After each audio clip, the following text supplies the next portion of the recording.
Granger in the long range. This is a well-rounded lineup for Falcons that Apbr need a good, strong answer in the roam.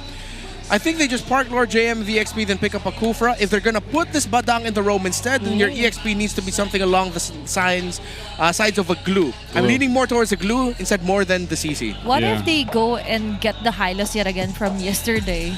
But maybe so. Just get a Kufra. Go for the comfort pick here for X-Nova. I think that's good. Also, you gotta be kind of worried because the interaction with the Lui Yi and the Joy is going to be pretty devastating. I think even early on, like it doesn't even need to be. You don't even need to be, so to speak, like level 4 for the Lui Yi. Like the interactions with her passive are going to be great. There's a CC. So funny that, by the way, the CC slips through at this point, being picked up last pick for Apbr. So I hope they have the answer for that. X-Nova is going to be on that Badang, and you know, this is one of the things. This is the Team Falcons way of playing it. Lui Yi being one of those heroes that only certain teams like to draft up. Very similar and reminiscent to the Chip, like when we see Chip bring up, and allows you these macro options on the map that you normally wouldn't have, right? So that's definitely something. And the damage, like I was saying, one of them is going to have the Genius Wand early on, and that with the Joy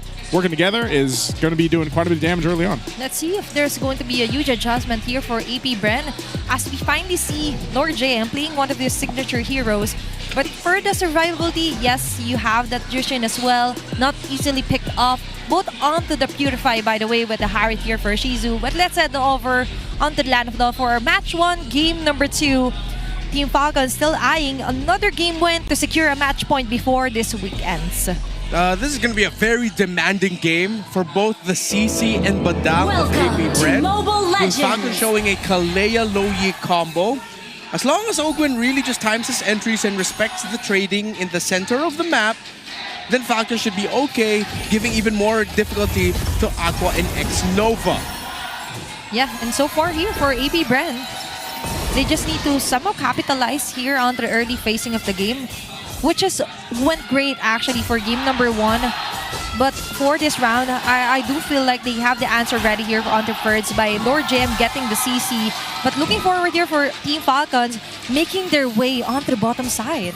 Yeah, early rotations, of course, as we always go ahead and look at it. But, you know, one of the things that I think for Apbr too is the way they are going to potentially go for setup potential with a Badang early on is going to be great around objectives. So should be fine. He gets dragged back with the Lantern, but James Panks not level 4 yet, so won't be able to pick up that kill. But yeah, it depends on how Apbr sets things up in the early game. Always the focus is that first objective, that first turtle that does come up. And with a Hayabusa, this is what I was asking for, man. I want to see James Panks with the moves, and he gets it. Oh, whoa, early. Okay. That's why I said that Ogre needs to watch his positioning and respect the trading in the center of the map, because now with his Flicker burn, he's going to have to think twice about his initiations. And you're right. Beat's already used here. Kyle could be in trouble. Level 4 from James Panks. Oh, man. Kyle TZ goes down. First blood in the hands of James Panks. Just as we were mentioning it, there it is. Yeah, with Ogwin falling in the center of the map and Few having to go back as well.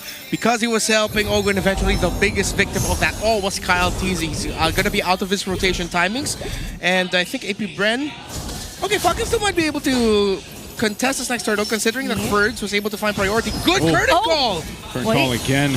Tying them up here. X-Nova's there, but I think they still gotta wait. Another little drag back with the Lantern. X-Nova will jump forward, but Few still going to be fine. James Panks will go ahead and start with the turtle. The rest of the team, Team Falcons is here. Everybody wants to join this first fight. Even Shizzu there in the mid lane came down with Marco. Turtle's going to go for the reset, so they're still fighting for it. Fighting for this positioning. It's just a soft reset. They'll jump in. James Panks gets the turtle. There's the jump in. Ogwin trying to find the mark here. He's in trouble now, getting caught away from the team. Slammed on down to his death. As Ogwin falls. Now Ferds jumps in. He's able to find James Panks. Oh, Ferds, you can't take all these guys on, even though you're the Lapu Lapu, as he falls too. Apbr wins that one. Going wild with the wild one, but still, that was a 2-for-1 trade-off. in favor of AB Bren. Yeah, well, we're seeing the domino effects of Ogwen falling and kayo falling earlier. Though you got to credit from Falcons for trying. They decided to send Super Marco, which also sent Shizo out of lane and forced a big 5 versus 5 team fight. That was just handled very well by AP Bren. Aqua has been on point so far this series. Yeah, and they're also maximizing the fact that Ogwen still doesn't have the flicker. So there are no surprise tsunami slams here for Team Falcons. Yeah. And looking closer, AP Bren taking the lead, as we mentioned. That's the condition for them to take game number 2. Just strive and get the tempo right away. And James Sang finally utilizing his mobility and million moves onto those clashes. Yeah, good timing as well from X-Nova from the fist break so far. He's been able to maximize the Badang walls, and it's been messing up the tempo of the Team Falcons team fighting that they're really going to have to start thinking a lot more about when the Badang brings up the wall and when they use their certain abilities, because if everyone's just blowing out their dashes, kayo has been timing them well, but because he needs to. Yeah. It's part of his kit. That's what's unfortunate too. Oh, hold on. They're looking to make a play down here. You can see Fuse giving the signal. They might visit down. I think they're going to see if there's going to be pressure, because Ferds can last at least a while on the Lapu Lapu alone. So I guess he gets the call. He's fine, and they'll get ready to set up into the next objective. But that's the thing I would say for Falcons is, No holding Ogwen. back here. Lord J with the Whoa! He's in trouble again. AP Bren, you just mentioned this, Renmar. The fist cracks are so good. The fist breaks, landing in motion. Super Marco will at least get a little bit of gold here, but now X-Nova making his way up top. He's going to get pushed off of it, but it was all just to get control of the second turtle. Yeah, the layering of that was beautiful. Aqua with the lantern flare brings Ogwen up. Ogwen already forced the flicker. X-Nova waited for the fist break. Lord JM added the curtain call on top of that. And then the entry from the rest of AP Bren, making sure that they get through as well. I was just well-timed. Okay. There's a tsunami slam. Diversion up top. They're going to be able to catch X-Nova. He can't get away. This time getting punished. Team Falcons has had enough. But they also just get one, and there you go. Achievement unlocked. Aqua has now reached that 2,000 career assists. He's currently ranked 11 in total assists in MPL Philippines history. Okay, with that marks the first step here for AP Bren. But that also marks the first step for Team Falcons to try and regain some of those missed positions here for Ogwen, and especially few. But so far here for AP Bren, they're still not that convinced that they're going to stop there with the CC just capitalizing onto somehow being the stronghold, onto being the aggressor here for AP Bren. But looking closer, Aqua actually has a glowing wand already here. Meanwhile, for the top lane. Diversion again, right on top of Lord JM. Can't escape. Good play, and AP Bren gets the signal. They're going to go ahead and push down the mid turret, trying to take this tier 1. But Super Marco will keep them from fully getting it, but the one up top from Shizu does fall. Yeah, the problem with that rotation by Falcons is, yes, they were able to heavily commit, but they only got 1 kill. What they lost was a tower up top, and even advantage in the center of the map, because now AP Bren holds it better, and they were able to make significant progress in the mid lane turret in the first one. Yeah, and AP Bren just actually gets the gist of everything that Team Falcons is accomplishing, getting surprise, and of course the pickups. But what they're not noticing is that Shizu is still free to roam around the map. He's free to farm up, and remember, Harit, who is no polling this early, will be the headache here for Team Falcons as we head on over for the last turtle for this round. And X-Nova is finally getting the lead, getting charge here onto the left bush mid. Tsunami slam again. They're going to be able to find Lord JM. Lord JM can't escape the Daytonas. Oh no, they're in trouble. X-Nova going to be next. And there, Shizu jumping in on the dominant force. They're going to look for a target. They find Ogwen. Now under the turret they go. A shadow kill there. But even with shurikens, he's not able to capitalize on the kill. Even though Super Marco got the Death Sonata off, it's still a 1-for-1. We're continuing here. Onto the turtle. kayo is just hiding. There's a diversion play. They want to contest this one. They do. No! Shizu secures the turtle, even with the retribution used from kayo. Oh man, the retribution battles for kayo have not been going well. Could have been absolutely disastrous by Falcons. James Banks and Aqua. Great interplay at the center of the map. And of course, X-Nova, I think at this point you can count on him to make the most of every fist break he throws out. And again, it throws off the tempo of Team Falcons' fighting. Then now they have to be careful of Aqua. He doesn't have a Sky Piercer yet. But from the tendencies that we've seen so far, this could blow up into one big team fight where Aqua walks away with a triple kill and then suddenly Apbr takes control. Good diversion up top. Yep. Diversion again. They're going for Lord JM, slamming down. Lord JM pops the vengeance. But again, the Destinata will clean up the kill. They're wrapped up with the current call. There's the fist break again. They're going to jump in. J-Pax will find Super Marco though. He's looking for more. Now Aqua trying to cut them off. Right in the center of it all, trying to bring back Few, waiting for the rest of the team to make his way, but Aqua has to disengage. Shizu's just around the corner though.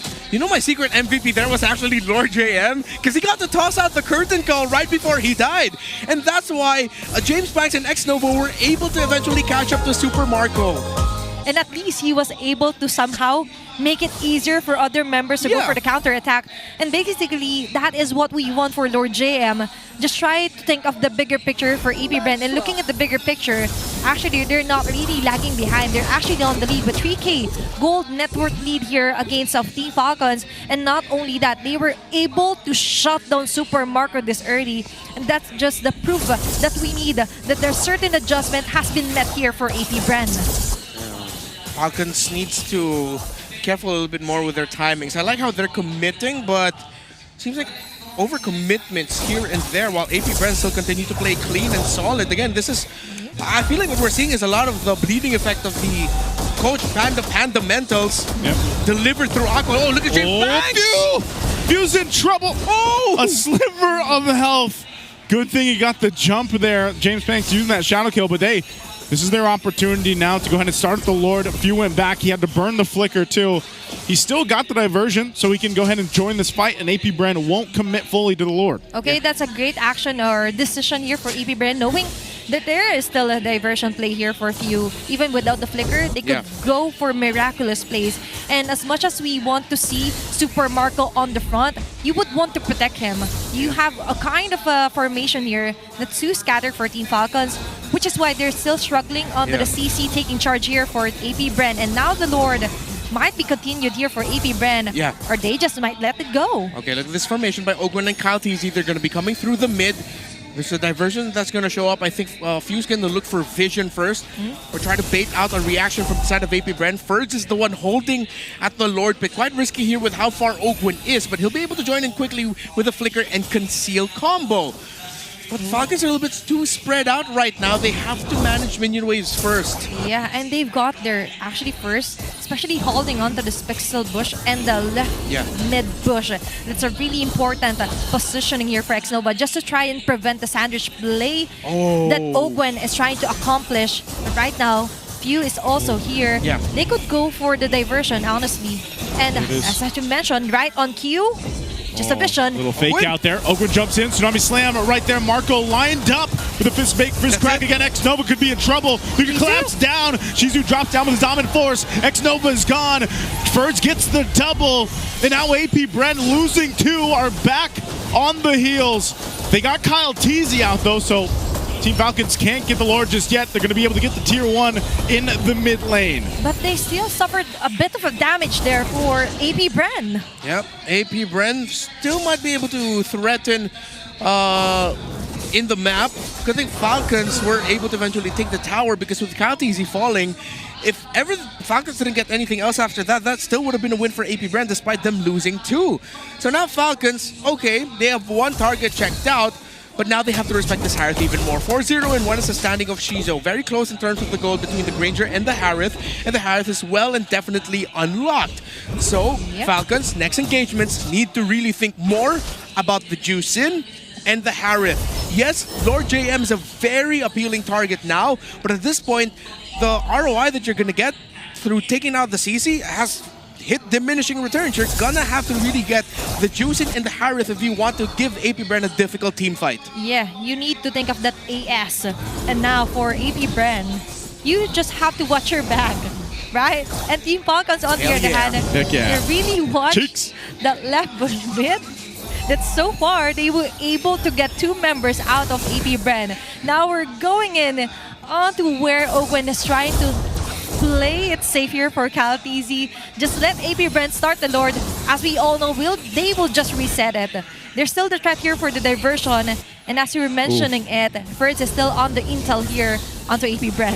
So doing the same thing here. It's the same positioning that we see from Ogwin. They're going to blitz it. Diversion's going to be used on the backside. And James Panks will get the Lord, but now they have to force the fight. Kyle Tizzy on the run.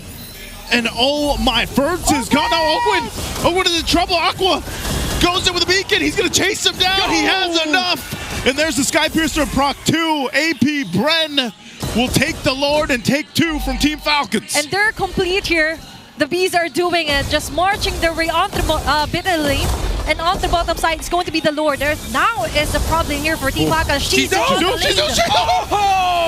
doesn't care. He just goes down and takes out Phil. They don't want to wait for this Lord. They're going to clear this out. They jumps in. James Panks goes in with the shadow kill as well to pick up another kill. And now for 3 bodies down, it's Ferds trying to do his best. He jumps in with the bravest fighter. He'll be able to find it, but they still have to deal with this Lord. They got to clear it out. That's it. They jump on in. Lord JM's too low. Shizu's going to lock on the base, and they're still going, but AP Bren will take us to game 3. And that's it. And that's how you do it. The Bees strive harder.